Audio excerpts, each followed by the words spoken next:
Olá, bem-vindos ao Luz Prime Talks, um programa feito por empreendedores para gestores de pequenas e médias empresas portuguesas. Hoje temos aqui o meu amigo Filipe Matos, especialista em marketing. Bem-vindo, Filipe. A primeira pergunta que te quero fazer é: o que é marketing para ti e por que é importante ter um especialista de marketing numa pequena e média empresa? Olá, João e Filipe. Obrigado antes de mais pelo convite, fazer aqui parte desta conversa. A primeira pergunta é, podíamos estar aqui horas a falar, o que é marketing? Na verdade, se formos procurar, há imensas definições de marketing e de certeza que cada pessoa, pelo menos que trabalha na área, tem a sua definição. E, portanto, aquilo que eu vou partilhar é um bocado a minha definição, também baseado na minha experiência. Para mim, marketing é um conjunto de ferramentas e de conceitos que ajudam, na verdade, não é só qualquer empresa, pode ser até uma pessoa individual, a vender uma ideia. É que depois uma ideia pode se concretizar num produto, numa empresa, pode ser basicamente qualquer coisa. Mas é tudo que nós usamos para ajudar à venda daquilo. E, portanto, como é óbvio, há imensas ferramentas, umas mais digitais, outras mais para serem usadas no offline, mas é basicamente isso. E provavelmente, se calhar, vamos falar um bocado ao longo da nossa conversa sobre isso. Muitas vezes as pessoas focam-se, sobretudo, se calhar diria mais pessoas que não trabalham tanto na área, pensam que o marketing é aquilo que está mais visível, que é os canais, é a execução nos canais, nomeadamente hoje em dia é muito visível o digital, mas qualquer pessoa que trabalha na área sabe perfeitamente que o marketing começa muito antes. Portanto, há muito trabalho a fazer antes de estar a comunicar, que é aquilo que as pessoas associam muito comunicação a marketing. A segunda pergunta, eu já não me lembro qual foi a segunda pergunta, se me puderes repetir. Porquê é importante ter um especialista como tu em marketing dentro de uma pequena e média empresa, dentro de uma PME? E só para facilitar também na resposta, Filipe, nessa primeira pergunta, eu quero algo bem prático, não do ponto de vista abrangente de marketing, não como teoria académica, mas o que é marketing dentro de uma pequena empresa que está começando um projeto. Certo. Ok. Então vou tentar responder e também responder à segunda questão. Eu acho que é crucial, sendo uma pessoa que trabalha na área, eu acho que é sempre melhor ter uma pessoa, um especialista de marketing, do que não ter. Agora, há naturalmente negócios, empresas que não têm tanta necessidade, pelo menos no início, de ter uma pessoa, um especialista a trabalhar em marketing. Porque depois depende muito do modelo de negócios de uma empresa. Pensando se há uma empresa que tem já uma equipa comercial, portanto, com uma venda muito ativa, seja porta a porta, seja por telefone, o que seja, pode não ser assim tão necessário ter um especialista de marketing logo desde o início. Agora, eventualmente, ao longo da jornada da empresa, eu acho que pode ser bastante importante. E isto agora para responder à primeira parte do que é marketing, sobretudo neste contexto de pequenas e médias empresas. Como eu estava a dizer, ferramentas, conceitos, mas isto é tudo muito vago, concordo. É basicamente pensar como é que vamos convencer pessoas, o mercado, daí a palavra marketing vem de market em inglês e é o mercado, como é que nós vamos convencer o mercado a comprar aquilo que nós estamos a vender. E, portanto, nenhuma empresa no mundo existe sozinho no mundo e, portanto, desenvolve produtos e os produtos vendem-se magicamente. Na verdade, isto é um binómio entre produto, a empresa desenvolve o produto e depois o que o mercado quer ou não quer. E por isso é que as empresas estão sempre à procura das tendências do mercado e aquilo que poderá vender mais, porque querem desenvolver produtos para aquilo que as pessoas de facto precisam ou querem ou têm necessidade. Portanto, na prática, o que é marketing? E vamos falar aqui num contexto mais pequena e média empresa. A minha experiência até é mais com startups, portanto, mas que não deixa de ser uma pequena ou uma média empresa, mas mais com foco de tecnologia. Mas basicamente, marketing é pensar, ok, vamos pensar como é que nós queremos comunicar isto é, identificar muito bem a quem é que nós vamos vender, não é por simplesmente dizer que é o mundo inteiro, porque pronto, eu também gostava de vender o mundo inteiro, mas se calhar vamos começar por uma pequena parte desse mundo e depois vamos expandindo. E depois perceber também muito bem como é que vamos comunicar aquilo que nós estamos a vender. Portanto, não é só dizer que eu vendo pão. Se calhar eu vendo o melhor pão aqui da minha rua, que é feito com a melhor massa e com os cereais, XPTO, blá, blá, blá. Portanto, comunicar muito a proposta de valor, os benefícios, e isso ajuda depois a convencer as pessoas a querer pelo menos experimentar e depois eventualmente a comprar. E depois é perceber onde é que vamos encontrar mais dessas pessoas, não é? Portanto, já percebemos muito bem em que são as pessoas, vamos experimentar qual é o segmento que nós achamos que é o melhor para nós, como é que nós vamos comunicar a nossa proposta de valor e depois temos de perceber onde é que vamos encontrar essas pessoas. E é aqui que já se mistura um bocadinho com aquilo que eu estava a falar antes, que é canais, ok, vamos comunicar no Facebook ou no Instagram, ou vamos enviar e-mails, ou que seja, isto falando até mais canais digitais. Mas isto só é possível fazendo o trabalho prévio de análise de mercado e perceber muito bem o que é que qual é a nossa proposta de valor. No meio disto tudo, pode estar desenvolvimento ou não de marca. Marca também cai muitas vezes em marketing, eu diria a maior parte das vezes, mas nem todas as empresas precisam propriamente desenvolver uma marca. Há muitas empresas que têm produtos, serviços, que vendem e fazem iniciativas de marketing, mas sem ter necessariamente uma marca reconhecida no mercado. Portanto, pode estar aí no meio. Para alguns pode ser interessante desenvolver essa marca, para outros não tanto. Eu diria, sobretudo, negócios com modelos de negócio mais de business to consumer, portanto, venda direta ao consumidor, faz mais sentido desenvolver uma marca. No meio se o mercado é mais empresas, em algumas indústrias pode não ser assim tão relevante, o nome da empresa por si é suficiente e não é preciso propriamente andar a fazer grande desenvolvimento de marca. Muito bom. É bom como noção geral, porque eu acredito que muitas pessoas confundem ou olham o marketing da forma mais abrangente e não veem ela na prática ali no mercado. Certo. Ou dentro de uma empresa. João, sim, Felipe. Posso acrescentar um negócio? Porque, assim, eu queria ouvir a opinião do Felipe sobre uma coisa que eu vejo muito, pelo menos eu vejo no Brasil, e estou tentando entender se acontece em Portugal, eu quero ver a experiência dele nisso. As pequenas empresas, principalmente, elas têm um grau de confusão muito grande entre papel de marketing e papel de vendas, né? Totalmente. Como se o papel do marketing fosse vender mais. Eu brinco falando que o papel do marketing não é vender mais. O papel do marketing é de fazer precisar menos de uma estrutura robusta de vendas, né? Ou seja, deixar a venda mais fácil, mais natural. Queria ouvir a tua opinião sobre isso. Como é que tá? Como é que o ecossistema até não só em Portugal, mas na Europa inteira, né? Porque eu sei que você também tem uma área de atuação grande. Certo. Acho que é um mal que se vê um pouco por todo lado. Acho que em Portugal se vê muito isso também. Diria que em mercados mais maduros, como, por exemplo, o mercado nos Estados Unidos, que eu estou muito habituado a trabalhar, já se percebe melhor as diferenças e a importância de cada um dos papéis ou cada um dos departamentos.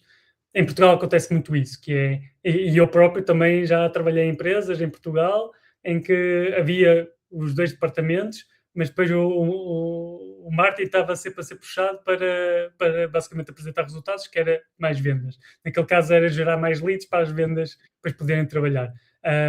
E é como tu disseste, o marketing não precisa de ser mais força humana para as vendas, é na verdade um suporte para as vendas conseguirem vender mais e melhor, mas se calhar até com a mesma estrutura. E se caímos no erro de pensar que marketing está ali só, por exemplo, a gerar leads para as vendas, para a equipa de vendas poder vender mais, isso pode resultar durante algum tempo, mas depois eventualmente vai acabar e depois vamos todos apontar deles uns aos outros. E portanto isso não é de facto o ideal. E eu sou da opinião que uma equipa de marketing não precisa ser uma equipa de dezenas de pessoas, claro que pode haver com empresas muito específicas, sobretudo grandes empresas, mas numa pequena e média empresa não há nenhuma necessidade. Pode haver especialistas em determinados canais, mas primeiramente é preciso uma pessoa até mais estratega do que propriamente um especialista, que perceba um pouco de tudo da empresa quase, e perceba muito bem um pouco dos vários canais e como comunicar, até desenvolvimento de marca, para implementar isso tudo de raiz. E depois mais à frente vamos expandindo, pronto. Mas marketing é um departamento à parte, na minha opinião, e pode complementar vendas, acho que complementa vendas muito bem, mas não pode ser uma dependência não se pode criar ali uma dependência para que vendas, possa vender mais, precisa de marketing para gerar alguma coisa. Portanto, concordo totalmente com a afirmação que disseste. Interessante essa pergunta do Filipe, e agora eu queria complementar essa pergunta com a ligação que o marketing tem com a cultura da empresa. Falaste da relação do marketing com a parte de vendas, com a parte comercial. Eu quero te perguntar sobre a parte da cultura da empresa. Marketing tem, como é óbvio. Eu, na verdade, diria que todos os departamentos devem ter uma ligação à cultura da empresa. Isto é, cultura são as pessoas na empresa que alimentam todos os dias. Marketing, e isso já me aconteceu em diversos contextos, em diversas empresas. Marketing acaba por ter um papel um bocadinho mais de definição, vamos dizer assim, daquilo que é cultura, no sentido de, pelo menos, ajudar a construir, a definir muito claramente certos elementos daquilo que pode ser a cultura. Isto é muito normal, por exemplo, uma empresa definir os seus valores. E os valores, como é óbvio, já estão lá. Não é marketing que vai inventar, mas marketing pode muitas vezes ajudar a escrevê-los e depois a constatar para toda a gente quais são esses valores. Portanto, marketing pode ajudar um pouco nisso, mas eu diria que toda a gente tem um papel importantíssimo na construção da cultura de uma empresa. Não é só marketing, não pode ser. E marketing não vai inventar nada, marketing vai só constatar aquilo que já existe na empresa. Portanto, se for uma empresa em que ninguém se ajuda uns aos outros, podemos escrever um valor da empresa que é o trabalho de equipa, mas se ninguém se ajuda, ninguém vai acreditar naquele valor. Isto só para dar um exemplo. Pronto, em marketing, normalmente as pessoas que trabalham em marketing têm mais capacidade, mais naturalidade para observar e depois passar isto para escrito, para alguns materiais, falando, um brand book é mais associado à marca, mas há documentos mais de cultura da empresa, mas isso é um pormenor para mim. A cultura é toda a gente que a constrói todos os dias. Boa. Agora, falando um pouco sobre a tua história, Filipe, nós estudamos juntos na FEP Economia, nos deu uma boa base para iniciarmos as nossas carreiras profissionais e eu estou curioso para que tu fales para o nosso público como é que tu te inseriste e foste tornar um fractional CMO. Explica um pouco a tua história para chegares naquilo que tu és hoje e explica também esse conceito para quem não sabe do que é que se trata. Claro que sim.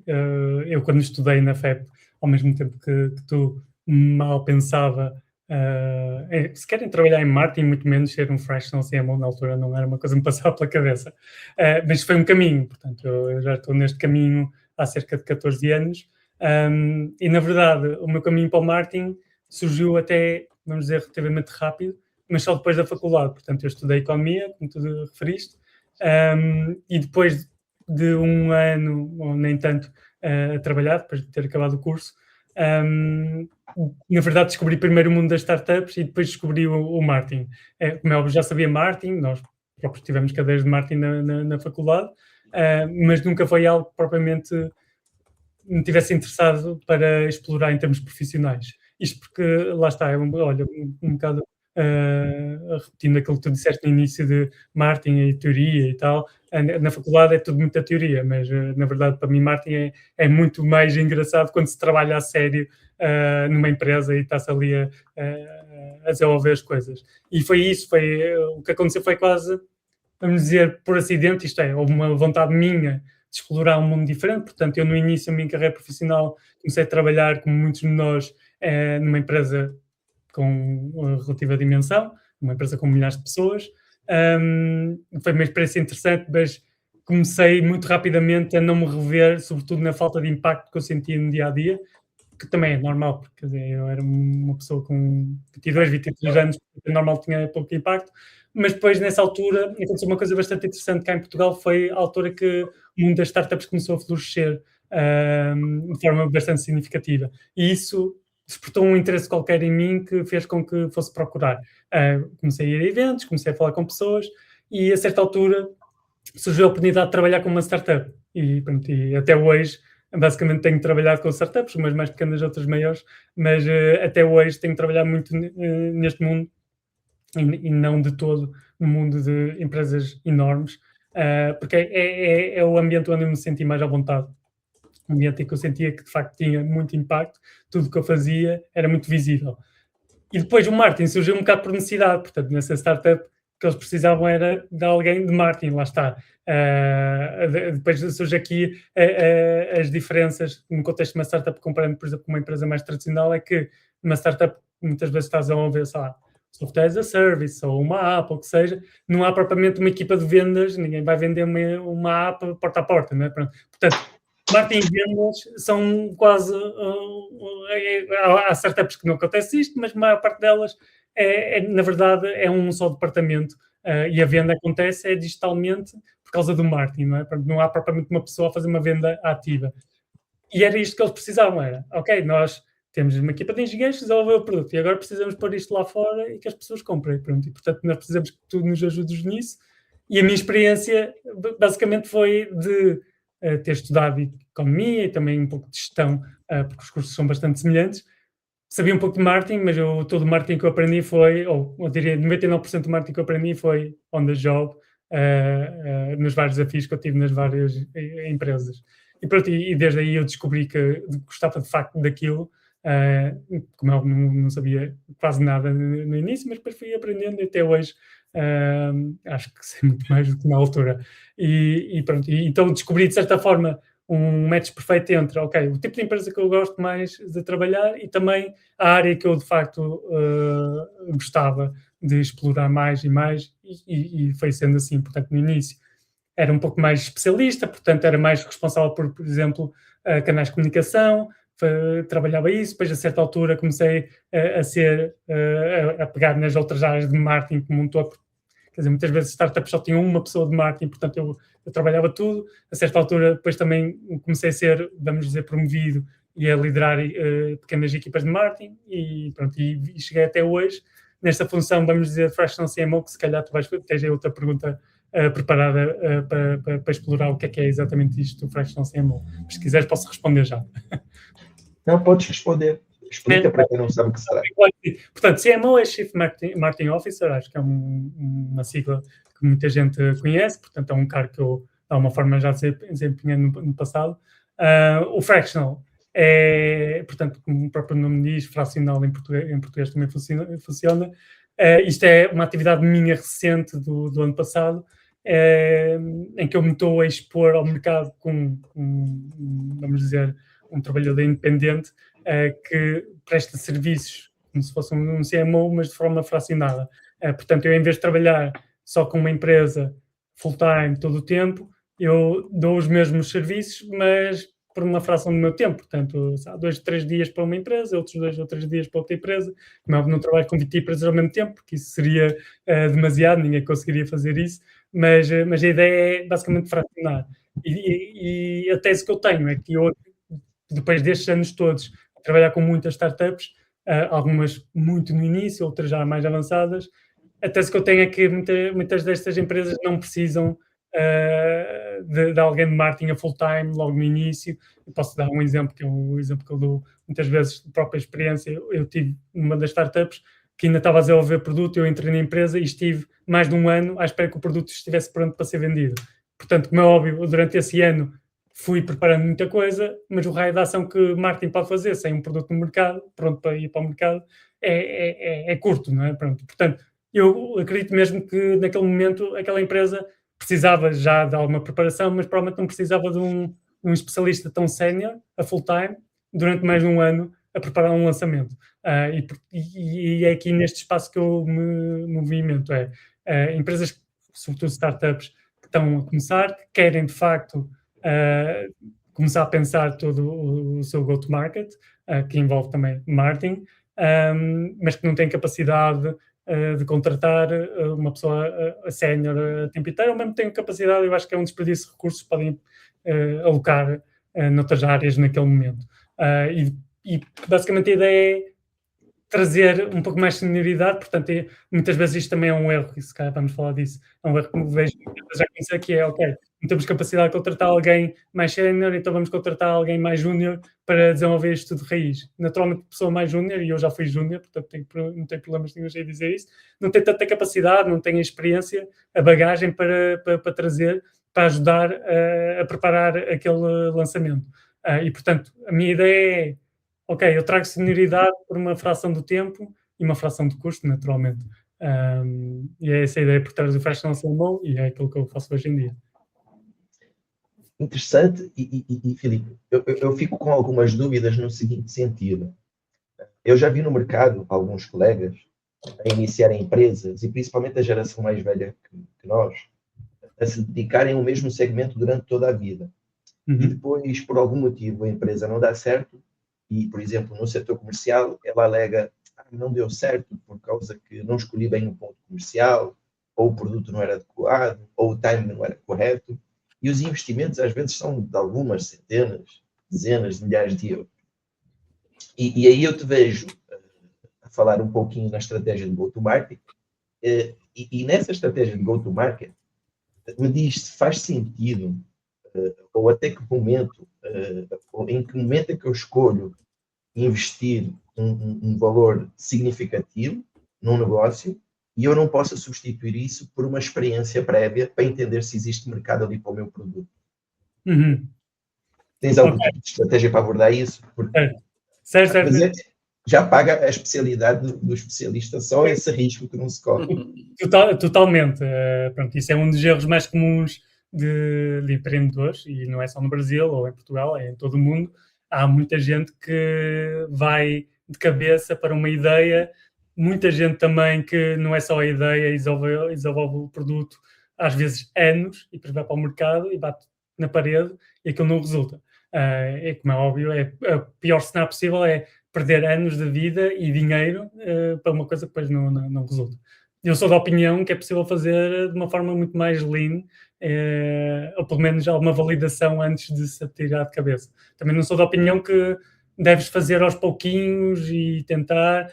Às vezes já há momentos, já há ideias que, se tu acreditas, deves apostar. Mas também deves pôr um prazo nisso e deves validar antes. Portanto, depois também depende muito do tipo de negócio, mas de facto eu já vi, então na área de startups vê-se muito, às vezes está-se a desenvolver um software as a service durante anos e depois vai-se para o mercado, porque não se foi antes ao mercado validar e aquilo está totalmente ao lado. E portanto, o go-to-market, na verdade, temos falado de marketing, depois eu introduzi aqui o termo go-to-market. Eu acho que, na verdade, isso, o termo go-to-market define melhor aquilo que eu faço hoje em dia, até mais do que marketing. Porque marketing, para mim, é só uma das partes do go-to-market, mas o go-to-market envolve vendas também, portanto, hoje em dia trabalho também muito com equipas de vendas, se for necessário, se a empresa tiver essa equipa de vendas. Envolve muito também perceber a estratégia da empresa, as operações da empresa, portanto, eu não trabalho num vácuo em que estou só a definir um plano de marketing e executar esse plano de marketing. Bem muito antes. O go-to-market, na minha opinião, deve começar sempre pelo founder, ou os founders que estão a começar a empresa. Podem trazer pessoas de fora para ajudar a estruturar, e é um bocado isso que eu faço, mas o founder ou os founders têm que ser parte ativa nisso. E, portanto, se hoje um founder está a começar, teve uma ideia e muitas vezes surge de experiência própria, trabalhou numa determinada indústria e viu uma falha ou um problema e quer resolver isso com uma ideia que teve, o que eu faria é, primeiro de tudo, antes de desenvolver o que é que seja um produto físico, seja um produto digital, antes de desenvolver o que é que seja, vamos ao mercado. Que é um bocado contraintuitivo para muita gente, que é vamos ao mercado, mas o que é que vamos fazer ao mercado? Não temos nada para vender. Na verdade, vais só falar com pessoas, que são os teus futuros clientes. E é isso, de certa forma, que eu apregoo sempre a qualquer empreendedor, e é uma coisa que eu faço hoje em dia também muito. Eu sou mentor numa série de aceleradores e incubadores de startups, e às vezes fico chocado com já estarem a trabalhar, a desenvolver o produto e nunca terem falado com sequer um potencial cliente. E é esse o meu principal conselho desde o início, vão falar com pessoas, vão para a rua. Claro que depois há casos que é um bocadinho mais difícil de encontrar. Se estou a desenvolver uma ferramenta para empresas, se calhar não vou para o café procurar essas pessoas. Se calhar tem que ser mais específico dos sítios onde vou encontrar essas pessoas. Mas é muito importante, de facto, validar a ideia e desenvolver o produto enquanto falamos com essas pessoas, porque nós estamos a desenvolver o produto para outras pessoas. Muitas vezes a ideia surge também para nós, porque nós queremos resolver o meu problema, mas às vezes isso é curto e o mercado não se importa que tu estejas a resolver o teu problema, o mercado quer que nós resolvamos o problema deles. E depois depende do tamanho do mercado. Se houver poucas pessoas, se calhar não é tão interessante o negócio. Se houver muitas pessoas com esse problema que querem o teu produto, se calhar já é um negócio bastante interessante. E, portanto, eu começaria sempre por aí, que é procurar validação de potenciais clientes. Pronto, e depois eu posso falar também de como encontrar essas pessoas. Em alguns casos é mais fácil do que outros, mas isso se calhar já é outra conversa, ou uma resposta a outra pergunta. Boa. Felipe, queria ouvir um pouco da tua experiência, né? Eu sei que provavelmente a sua resposta vai ser depende do DNA da empresa, né? Porque eu também sou do marketing, mas estatisticamente, assim, vamos tentar pegar assim, o que você mais vê no mercado, tá? Digamos que eu tenho uma startup e eu te contrate como fractional CMO, e aí a minha empresa começa a crescer, a gente valida ali a estratégia de GTM, e aí agora eu quero montar a minha equipe de marketing. Quais você acha que são as primeiras contratações assim que uma startup precisa fazer para o setor de marketing? Tá? Vamos pensar assim, o que você mais vê no mercado dando certo? Certo. Vou responder já, depende, sim. Mas vou tentar, portanto, se uma empresa fizer bem as coisas e, portanto, não estou a dizer que tem que ser comigo, pode ser com uma pessoa que faz a mesma coisa que eu, mas se fizer bem as coisas, eu diria que no início, depois lá está, depende muito do negócio, eu estou sempre muito enviesado para startups, mas eu diria que primeiro tem-se de perceber muito bem a quem é que nós estamos a vender, porque isso vai também ajudar a perceber onde é que vamos vender. E os canais vão ditar quais são as contratações. Portanto, se for uma empresa, até vamos dizer, mais tradicional, que funciona basicamente com venda direta em eventos, ou ao telefone, ou o que seja, para empresas. Se calhar vou procurar comerciais, não é? Não vou procurar um especialista de SEO, não é? Porque, na verdade, o que resulta para aquela empresa é ir a eventos, por exemplo. Mas se for, por exemplo, uma startup que está a desenvolver uma app para social media, se calhar aí eu quero procurar, por exemplo, um criador de conteúdos para me ajudar a desenvolver uma estratégia de conteúdos para estar sempre presente nas outras redes sociais para tentar trazer pessoas para a minha app. Portanto, depende muito do tipo de negócio, mas eu diria que o principal é saber muito bem responder a estas perguntas, que é a quem é que estou a vender e onde é que eu vou vender. E isso vai ditar os especialistas que nós devemos contratar, como os exemplos que eu dei. E como você está vendo, você que está mais dentro desse mercado tecnológico, né? Como é que você está vendo a transformação dos times de marketing a partir da adoção da inteligência artificial? A gente está vendo o mercado mudar muito rápido. Como você está sentindo isso nas startups?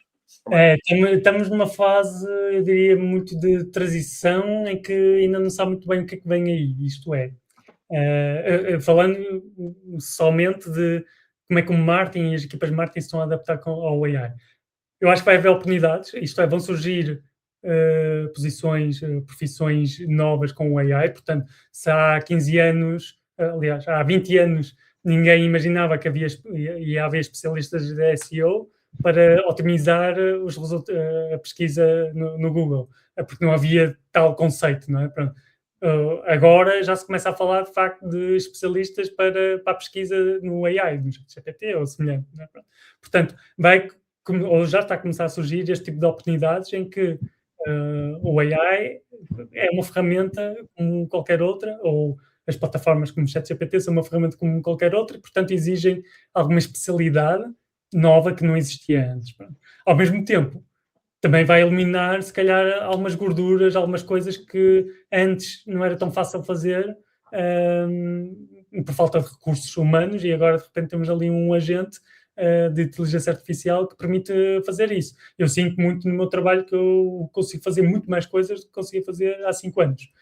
Mas também, se calhar, consigo fazer muito mais coisas porque passei por esse trajeto de fazer essas coisas e agora consigo, com o AI, trabalhar em conjunto e acelerar muito mais esse processo. Se fosse júnior, provavelmente não conseguia fazer estas coisas. Portanto, eu acho que ainda há espaço para pessoas experientes, sem dúvida, porque a experiência o AI não consegue replicar, o instinto, aquilo que já aprendeu noutros sítios, e vai ajudar a eliminar aqui algumas gorduras. Acho que podem surgir algumas profissões novas, outras vão ser eliminadas porque o AI vai, de certa forma, eliminar a necessidade dessas outras coisas. No final do dia, eu acho que tudo se vai equilibrar, mas vai haver uma fase de transição sem dúvida nenhuma, porque então o AI é muito mais rápido que qualquer ser humano, portanto o AI já está muito mais à frente e nós ainda estamos aqui a tentar perceber o que é isto e como nos adaptar. Portanto, os seres humanos que conseguirem perceber isso mais rapidamente vão ser mais bem-sucedidos que outros, e pode haver aqui alguns custos de transição, como é óbvio. Muito bom. Filipe, aproveitando a deixa das tuas respostas, o Filipe, o meu sócio aqui da Luz Prime, me fala muito no conceito de social first, da empresa que foca no relacionamento, ou primeiramente no relacionamento, antes da venda. E eu me vejo muito também no questionamento de como captar os primeiros clientes, os primeiros usuários aqui para a nossa plataforma, no investimento nesse relacionamento, se é algo pago, se é algo orgânico. Como é que tu vês hoje essa transformação no mercado, esse relacionamento, a nossa interação com as redes sociais e essa relação com os negócios? Certo. É bastante interessante essa pergunta. Portanto, eu misturo até aqui social com comunidade também, porque está tudo de certa forma associado, e gosto de pensar sempre quase nas origens, muito antes de haver digital, porque digital para mim é só uma transposição do mundo real, com ferramentas de facto que permite chegar a muita gente, muito mais gente ao mesmo tempo. Mas há 50 anos, há 100 anos, as pessoas já vendiam coisas, se calhar com menos dimensão, ia chegar a menos pessoas, mas já vendiam. E na verdade, eu acredito, não estava cá há 50 ou 100 anos, mas eu acredito que as pessoas mais bem-sucedidas a vender eram aquelas que criavam mais relações com as pessoas. Portanto, com isso passavam mais confiança, mais credibilidade, e as pessoas sentiam-se mais à vontade para comprar aquela pessoa e não a outra que nunca falaram, nunca conheceram. Não é? Portanto, isso acho que é um princípio do ser humano muito, muito importante, é criar relação. A partir do momento que se cria uma relação de confiança, fica tudo muito mais fácil. Como é óbvio, agora estamos a pensar num contexto até de ter ferramentas digitais e, portanto, de repente, já não estamos a falar só com as pessoas aqui da rua, ou do bairro, ou da cidade, estamos a falar com todo mundo, muitas vezes. Não é? Portanto, pessoas que nem sequer vemos a cara, se calhar vemos uma lista de nomes e pronto, e portanto não conhecemos grande coisa daí. Mas há N exemplos de marcas que são muito bem-sucedidas a comunicar digitalmente e conseguem vender e nunca falaram com as pessoas diretamente. Portanto, alguma coisa acontece ali. E eu acredito que hoje, mais do que até tipo há 5 ou há 10 anos, o social, que vem destas relações, é cada vez mais importante e, portanto, por isso é que se vê tendências hoje em dia de já não é tanto a marca a falar, são as pessoas atrás da marca. Isto vê-se muito em startups, portanto, as pessoas querem muito mais seguir os founders do que propriamente o perfil da empresa, não é? Claro que depois há marcas que se desenvolvem bastante e as pessoas já associam muito à marca, mas antes disso estão as pessoas. E, portanto, esta empatia com as pessoas é muito, muito importante. Isto também vai permitir criar comunidade e criar comunidade permite expandir o raio do mercado e ser um mercado cada vez maior. E, portanto, super importante uma estratégia de social, eu acho, para a maior parte das empresas.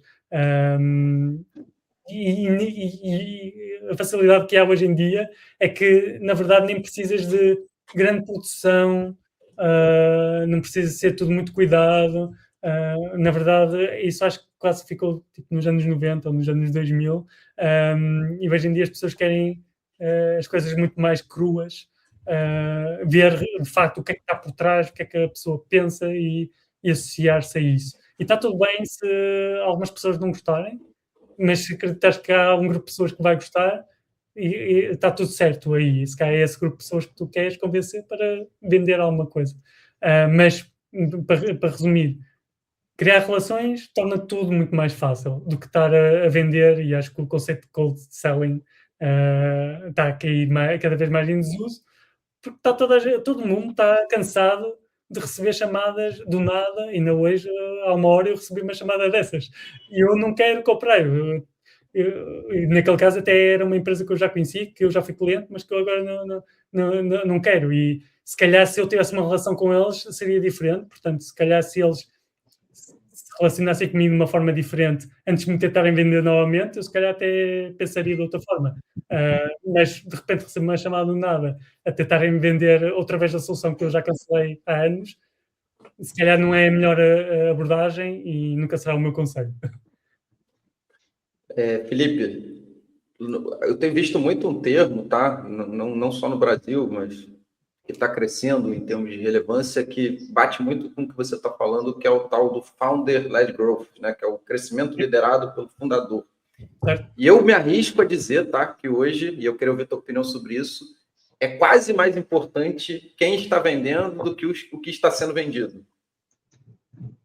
É uma frase ousada, vamos dizer assim, mas eu diria que concordo vejo isso muitas vezes acontecer, e sobretudo, então, lá está, mais uma vez, estou mais enviesado para o mundo de startups, e o mundo de startups é muito particular, porque há quase um sentimento de ajuda dentro do mundo, sem dúvida, mas mesmo de fora, isto é, quando uma pessoa vê um founder a tentar vender um founder de uma startup, há aquele sentimento de tentar ajudar aquele empreendedor a conseguir conquistar um bocadinho mais, e portanto há aqui um bocadinho de ajuda. E portanto, para responder à tua questão, às vezes, quando se está a começar, é mais importante a pessoa, de facto, do que propriamente o produto. Como é, o produto tem que ser bom e tem que responder a uma necessidade real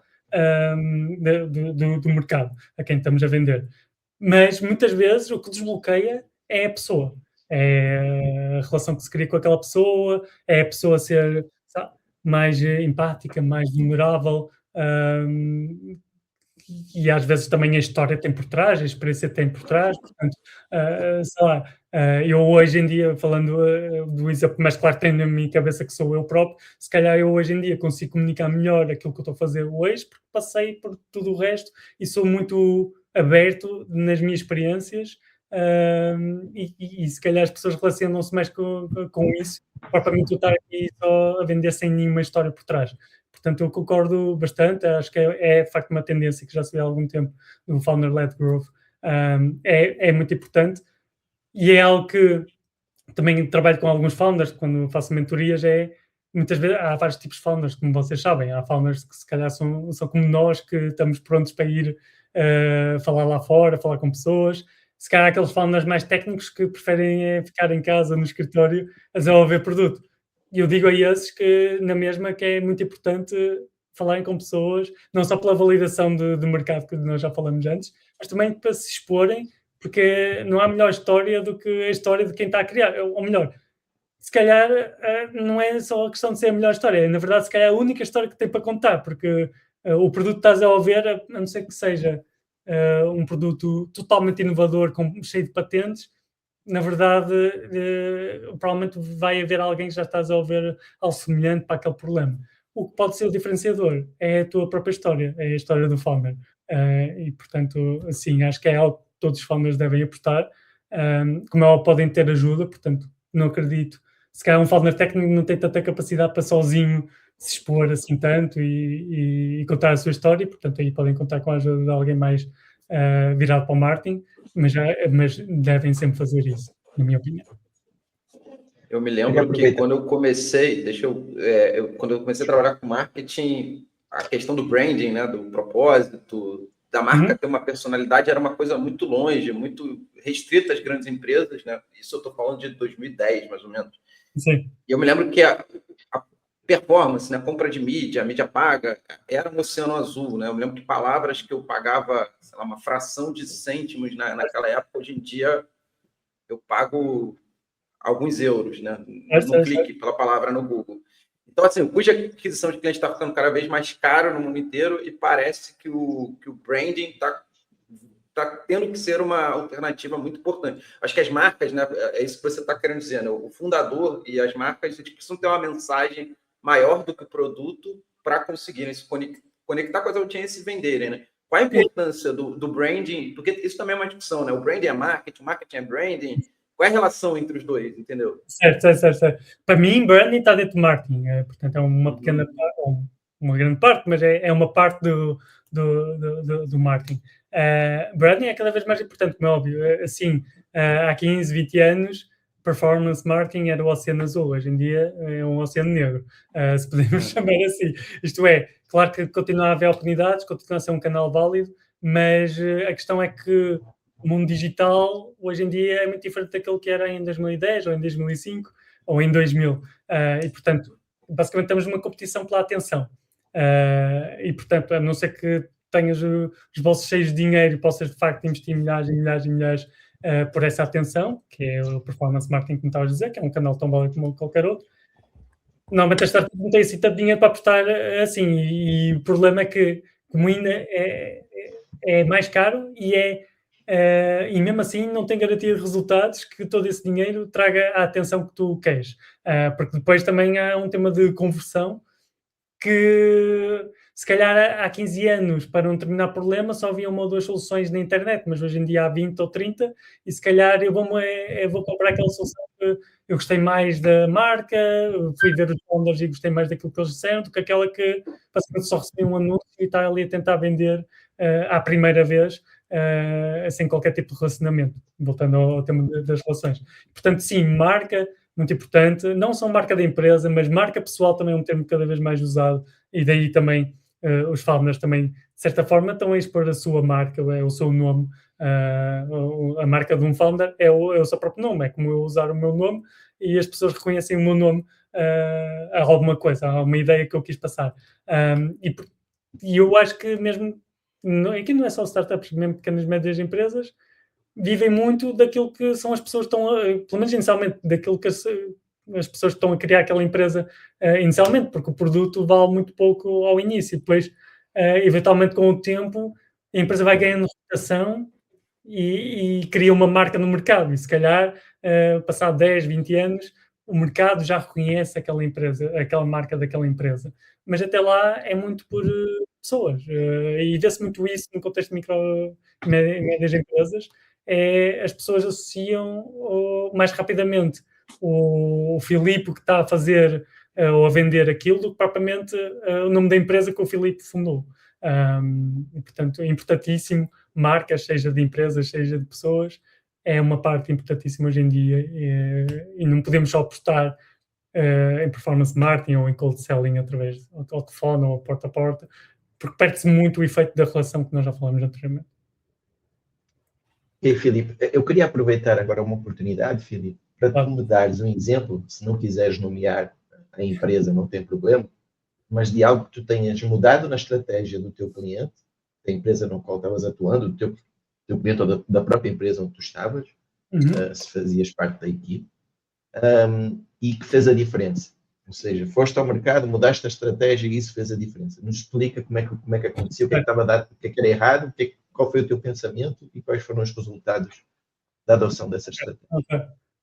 Olha, então, pegando um bocado daquilo que nós já falamos, houve uma das empresas que estava com um modelo que eu diria que se está a esgotar cada vez mais, que é este modelo exclusivo de performance marketing. Portanto, era um modelo que fazia muito sentido lá para 2015, por aí, porque de facto ainda funcionava, ainda não havia tantas empresas a fazerem tanto investimento nesses canais e, portanto, se calhar ainda se conseguia apostar, investir não tanto dinheiro e ter resultados bastante interessantes, mas passado quase 10 anos já não era tão proveitoso, como é óbvio. E, portanto, para mim, e é um conselho que eu dou sempre a qualquer startup, é performance marketing, é um canal válido, é muito difícil hoje em dia alguém ser bem-sucedido de forma exclusiva só com esse canal. E, portanto, o que é que eu trouxe? Foi perceber as tendências, já na altura, isto já foi há 4 anos, 3 anos, já na altura, a social media, como é óbvio, já era mais do que uma realidade, mas esta questão de trazer mais conteúdos crus, verdadeiros, o que é que está por trás da empresa, e conteúdos não altamente produzidos, mas conteúdos que trazem valor, já era uma tendência e ainda por cima a empresa trabalhava numa área, vamos dizer, mais sensível, que é uma área que mexe com as finanças das pessoas e, portanto, não é qualquer pessoa que de repente aposta nos serviços dessa empresa porque mexe com as suas finanças. O que era preciso é criar relação, isto é, a empresa, até o momento que eu entrei, era basicamente uma marca mais ou menos reconhecida aqui no mercado em Portugal, mas era uma marca sem pessoas. Não tinha pessoas por trás, ninguém conhecia as pessoas por trás. E era preciso trazer pessoas. Portanto, foi algo que eu trouxe. E eu, na altura, estava como Head of Brand. E, portanto, estava mais preocupado até com o desenvolvimento da marca, de propriamente depois de executar certas estratégias, nomeadamente performance marketing, que estava com o departamento. E o que eu trouxe foi, ok, temos que criar uma marca que é mais humana. Porque isto, neste momento, é uma marca é demasiado digital e muito fria, e sem qualquer emoção. E foi isso, foi o que trouxe isso, e os resultados foi basicamente, de repente, a empresa tinha um complemento àquilo que já fazia bem, mas que se estava a esgotar. E eu acredito que em complemento continua a funcionar bem performance marketing, mas é para basicamente fazer explodir aquilo que já estamos a fazer bem de forma orgânica com o conteúdo que começamos a desenvolver. Muito bem, muito bem. Ou seja, o consumidor ou o cliente dessa empresa passou a enxergar a empresa de outra forma, observar a empresa de outra forma, porque conhecia a equipe de especialistas que estava por trás. Exatamente. Isso desbloqueou exatamente. A relação ali, a oferta da venda.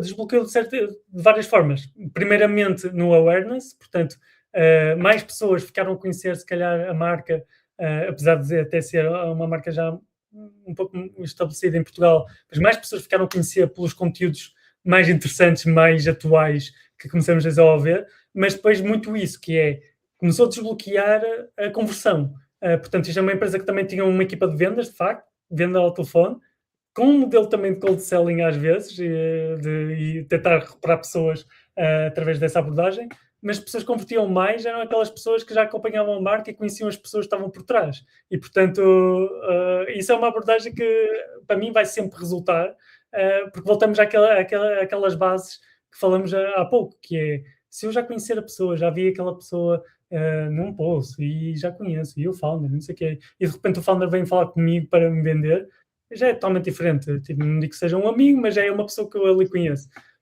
Se vier do nada, a resistência vai ser sempre muito maior. Faz todo sentido. Filipe, estamos a caminhar para o final e dentro dessa dinâmica de podcast eu sempre costumo fazer nessa parte a ronda relâmpago de algumas perguntas. Eu tenho aqui agora 4 perguntas para te fazer e o que eu quero é que tu respondas a primeira coisa que te vier à mente. Diz-me um mito sobre o go-to-market que os gestores de PMEs precisam descartar hoje, pela tua experiência. Diria apostar em todos os canais ao mesmo tempo. Portanto, por exemplo, apostar em comunicação em todas as redes sociais possíveis, não só no Instagram, não só no Facebook. Apostar em tudo, criar todos os perfis e ser ativo em todas as redes sociais, fazer e-mail, fazer performance marketing, basicamente todos os canais digitais, ou não digitais até, mas muitas vezes aquilo que eu vejo é mais digital, fazer tudo ao mesmo tempo e ver o que é que pega, o que é que resulta. Eu sou totalmente contrário a isso. Eu acho que há N formas de perceber, antes de se apostar nesses canais todos, quais são os canais que fazem mais sentido para ti naquela fase, para o teu potencial cliente. Portanto, eu diria que esse é o principal mito que eu vejo, e vejo ainda muitas empresas a fazerem isso, que é apostar em tudo ao mesmo tempo, e como é óbvio, quando se aposta tudo ao mesmo tempo, os resultados são menores, porque não é, a não ser que tenhas recursos ilimitados, que ninguém tem, não é possível ter tempo e dinheiro para tudo, para fazer bem.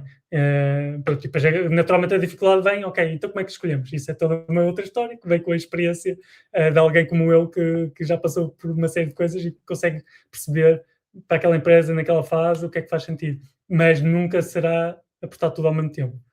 E isso é um mito que eu vejo ainda hoje. Faz muito sentido, complementando o que respondeste, porque eu vejo muitas das pessoas com quem eu falo têm os seus próprios negócios, e principalmente nessa área da rede social, que é, será que eu tenho que ter todas as redes sociais? Ou, de repente, faço só institucional e trabalho uma a fundo porque eu me sinto mais à vontade naquela rede? Faz todo sentido. Estás a falar que às vezes é bom se especializar e gerar impacto, e a partir dali já entender melhor a estratégia até para abordar outro tipo de rede social. A pergunta que eu te quero fazer agora é sobre ferramenta.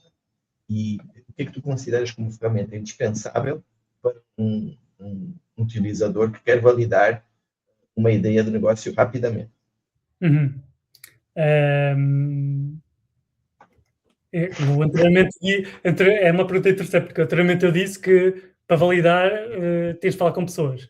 E, portanto, se for para encontrar pessoas, provavelmente, por exemplo, se estou a usar uma solução para vender a empresas, provavelmente vou encontrar profissionais numa rede social como o LinkedIn. Portanto, se calhar aí, nesse caso, LinkedIn. Mas se estou a desenvolver uma solução para business to consumer, se calhar vou encontrar pessoas ou nas redes sociais mais tipo Instagram, ou então pessoas mesmo na rua, ou vou a eventos, ou vou a cafés, mas isso não é propriamente uma ferramenta. E, portanto, para tentar responder à questão da ferramenta, eu acho que hoje em dia, e eu uso imenso todos os dias, ChatGPT ou semelhante. Não precisa ser o ChatGPT, mas uma ferramenta semelhante com AI. Acho que ajuda muito e é uma coisa que eu uso cada vez mais nesta validação, de repente nós temos aqui uma ferramenta que pode, com as notas que nós tiramos de todas as conversas que nós temos, pode nos ajudar a estruturar e a tirar os principais insights e a descobrir os padrões daquilo que nós estamos à procura. Portanto, eu se há 10 anos ou há 5 anos eu tinha na mesma estas conversas com clientes antes de desenvolver o produto ou depois de desenvolver o produto, mas demorava muito tempo a processar. Hoje em dia é muito mais rápido, consigo fazer sozinho. E, portanto, diria uma ferramenta obrigatória para te ajudar a validar. Qualquer ferramenta da AI como o ChatGPT ajudará muito. Para encontrar pessoas, é aquilo que eu já disse, redes sociais ou eventos, acho que ajuda bastante. Boa. E agora a pergunta é o seguinte: quando é que uma empresa, partindo do princípio que a empresa contratou um fractional CMO, uma pessoa que está ali part-time, qual é o momento ideal em que tu vês que a empresa ele tem que deixar de ser um part-time para contratar aquele CMO fixo, dedicado exclusivamente para essa empresa? Certo. Qual é esse momento? Depende, mas eu vou tentar desenvolver além do depende. De facto, depende do contexto da empresa e da capacidade da empresa. Agora, eu sou da opinião que é mais tarde do que mais cedo. Isto é, como é, de facto, estas tendências todas à volta do Founder-led Growth, como nós já discutimos, em que o founder já não é só um founder para desenvolver produto e depois fica à espera que a coisa aconteça e dá só a cara. Não, o founder tem que ser parte ativa desta estratégia go-to-market. E, portanto, eu diria que mais tarde que mais cedo é preciso contratar uma pessoa full-time responsável pelo marketing. Agora, por exemplo, no contexto de startups, eu diria que a partir de qualquer startup vive muito à volta de rondas de investimento. Quando tiveres uma ronda de investimento, vamos dizer, não um pre-seed, mas se calhar um seed ou Series A, se calhar começa a fazer sentido, vamos dizer, profissionalizar o departamento de marketing e não deixar tudo no founder. Não sei que seja um founder, de facto, com imensa experiência de marketing, que de certa forma é o founder e CMO da empresa. Mas a maior parte das vezes não é tanto isso e, portanto, se calhar faz sentido profissionalizar, começando por cima, não tentando criar aqui a hierarquia, mas vai haver sempre o líder do marketing e depois com os especialistas.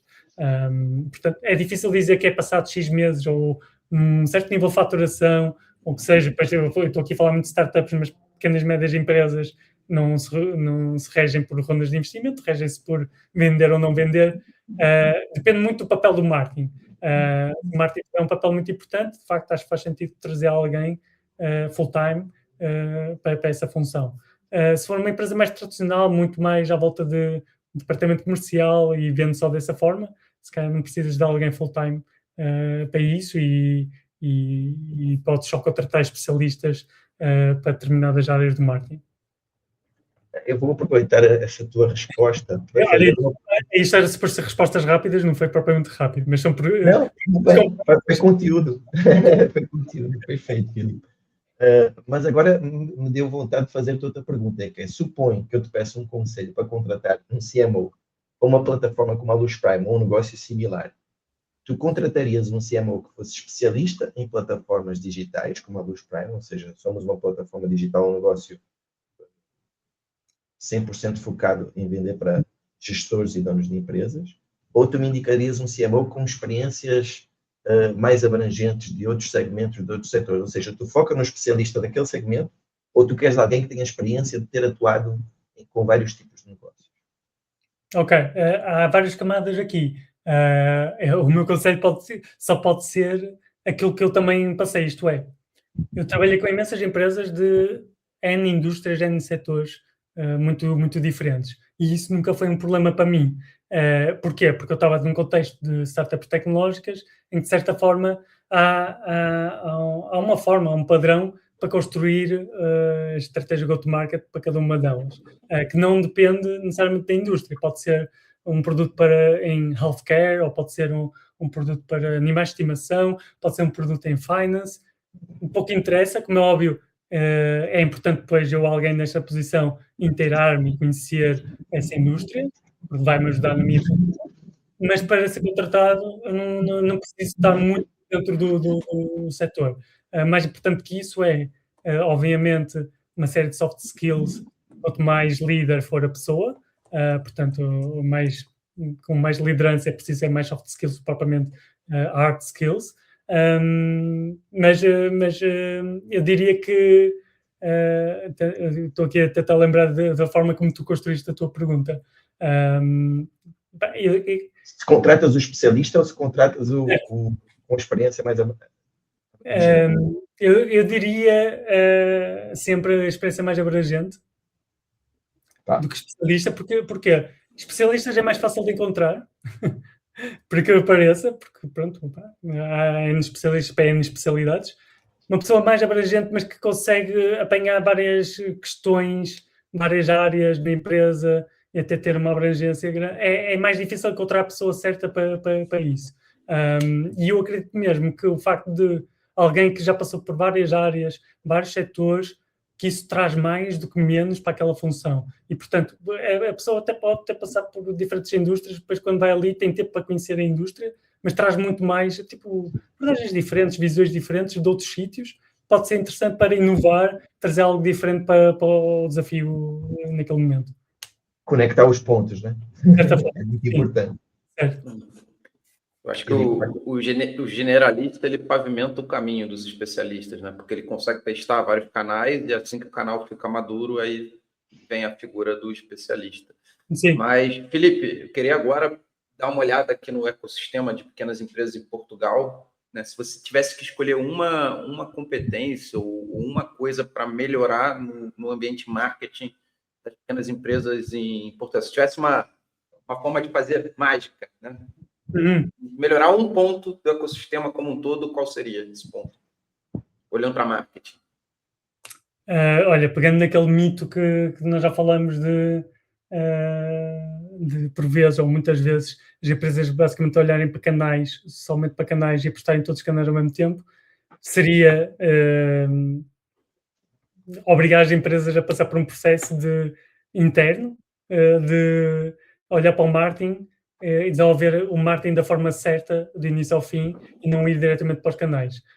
E pronto, mais uma vez, enviesar por startups, portanto, empresas muito a começar, se calhar numa micro ou média empresa que já começou há 20 anos, o desafio é ligeiramente diferente, porque tem uma bagagem para trás, um histórico para trás, mas é de facto importante, às vezes, sentar e olhar para a marca, repensar a marca, trazer tudo de bom que a empresa tem, que as pessoas que trabalham lá têm para essa marca, perceber muito bem se estamos a vender às pessoas certas ou se estamos só a tentar vender qualquer pessoa só porque precisamos de vender, e perceber muito bem e explicar muito bem qual é a nossa proposta de valor e porque é que nós estamos a fazer isto. Porque eu pareço, há muitas empresas que não conseguem escrever ou dizer estas respostas. E eu acho que isto é de facto muito importante. Não é preciso estar meses nisto, mas às vezes envolve mais trabalho, menos trabalho. Lá está, se for uma empresa que já existe há algum tempo, se calhar precisa de mais tempo porque tem mais histórico. Uma empresa está muito a começar, não precisa perder assim tanto tempo, mas é importante definir esses conceitos antes de ir para o mercado, que é basicamente ir para os canais, seja offline, seja online. E portanto eu diria, obrigatoriamente, sentarem-se à mesa e responderem a essas questões todas antes de se porem a executar o que quer que seja. Muito bom. Filipe, te agradecer por esse conteúdo, é excelente. E para terminar, gostava de para aqueles que nos estão a ouvir nesse vídeo, se quiserem encontrar e te procurar para falar sobre marketing, onde é que eles te encontram? Hoje em dia o melhor sítio é LinkedIn, sem dúvida. Portanto, podem enviar um pedido de conexão no LinkedIn e depois enviar uma mensagem e falamos a partir daí. portanto, diria basicamente LinkedIn. Não tenho propriamente mais sítios que esteja com uma presença tão forte como o LinkedIn. Procurando por Filipe Castro Matos no LinkedIn, já te vão achar. E já Portanto, o Castro, portanto, eu uso, lá está, marca aqui associada, é algo que provavelmente tu te lembras ainda dos tempos de faculdade, que eu já usava o nome Filipe Castro Matos e não só Filipe Matos, porque eu já muito cedo, muito antes de trabalhar em marketing, percebia que seria sempre muito mais fácil encontrar Filipe Castro Matos do que Filipe Matos. Tem aqui um bocado de SEO à mistura e eu sei que se escreveres Filipe Castro Matos no Google ou no LinkedIn, me vais encontrar. Portanto, eu vou usar os dois apelidos. Muito bom, muito bom. Obrigado, tá? Obrigado pelo convite e até a próxima. Obrigado, Felipe.